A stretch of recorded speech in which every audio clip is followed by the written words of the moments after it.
Number 1 was Andy Reid. Number 2, Bill Belichick. Number 3, John Harbaugh. Number 4, Sean Payton. Number 5, Sean McDermott. Number 6, Sean McVay. So many Seans.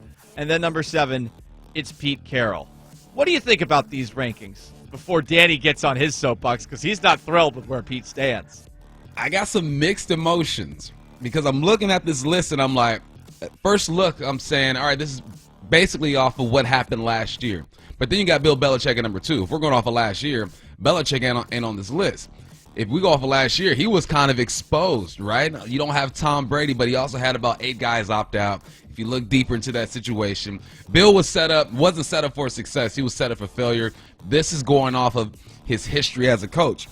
Andy Reid's number 1 all day. I have no disagreement with that. I agree.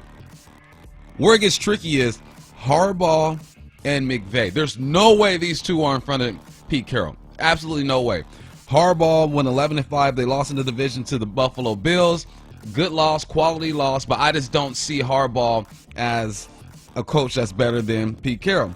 Then you go to McVay. You go to the Rams. Yes, they did beat the Seattle Seahawks, but I feel like McVay's kind of been exposed as well. I mean, his offense isn't clicking like it was in the Todd Gurley, Jared Goff days when it was fresh and new and people were trying to figure out how to stop them.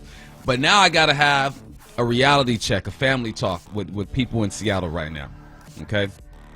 Truth is, the Hawks lost in the second round of the playoffs. They lost in the first round of the playoffs last year. Yes, they look good in the regular season, but something happens in the playoffs the last couple of years, and they just don't get it done. Pete Carroll is the coach I would want to play for the most on this list. But we're looking at what have you done lately? That is the NFL. And lately, they haven't been performing when they got into the playoffs. It's not a knock on Pete. It's not a knock on Russell.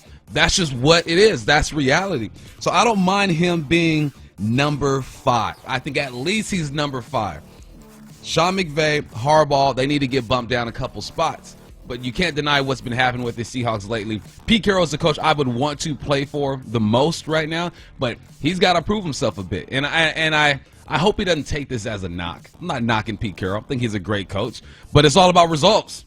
What have you put out there? In the playoffs, regular season, boom, you guys are Gucci. Look good. Let's get it going. Something happens in the playoffs, and they just can't get over the hump. I got Pete at number 5 right now. All very good points. Allow me to retort. Andy Reid won a Super Bowl with a quarterback on a rookie contract.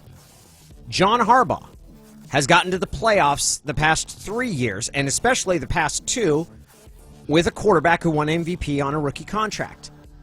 Sean McDermott has a quarterback that is currently on a rookie contract, got to the conference championship, and Sean McVay had his biggest success when Jared Goff was still playing on his rookie contract.